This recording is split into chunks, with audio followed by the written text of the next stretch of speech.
It's for the Paul Bunyan Axe, but for both schools, it's worth a lot more than that. Hey, how are you, folks? Jason Horowitz, glad to be with you on the Toyota College Football Preview, breaking down 7-2 Michigan, 5-4 Michigan State. Wolverines haven't lost in this rivalry since 2001, but Mark D'Antonio, when he took over in the offseason, put up a famous clock with a countdown to this game, and he has put the emphasis on this very weekend more than any coach in Spartans' recent history. And for more on the game, we bring in Spencer Tillman from Houston, as we do every weekend. You know, Spence, I'm from Michigan. I grew up watching and experiencing this rivalry.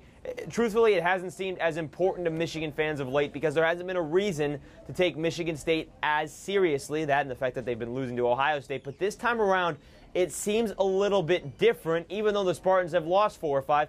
And I think it's all because of Coach D'Antonio.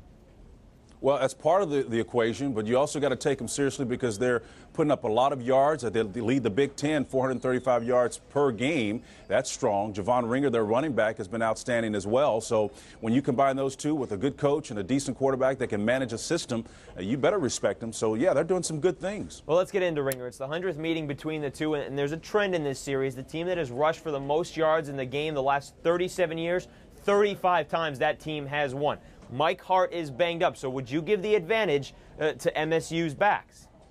I would. Javon Ringer right now is a better back. And again, I know, let me put an asterisk beside that. We know Michael Hart has shown tremendous heart, to be sure, but he's dinged up right now, and he's not 100%. He's more like 85%. So he didn't play last week. Henne was out last week as well. So when you put that together, I think that Javon, in terms of recent games, last 3 or 4 games, has been doing much better in terms of a back that can control the flow of a football game. So I give MSU the advantage in that event. Ringer's the first 1,000-yard back in Michigan State since T.J. Duckett, which, oh, by the way, that was in 2001, the last time that Michigan State did beat Michigan. Let's get into this Michigan offense because you talked about Henne and Hart not playing last week in the win against Minnesota. Mark D'Antonio is saying that he is prepping for those two guys to play. But they do have the backups. Carlos Brown had a good game last week. He's rushed for well over 350 yards in the last two, backing up Michael Hart. But Hart has to play in this one. You get the feeling that Hart will play.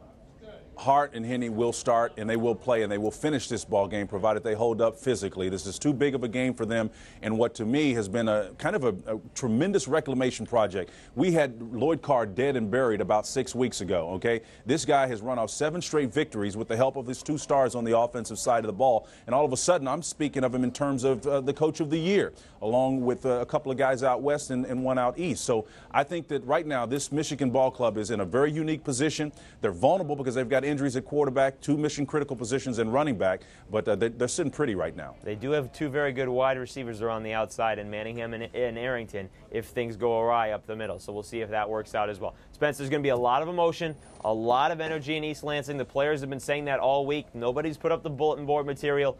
What do you think will happen here? Can Michigan State pull off the upset?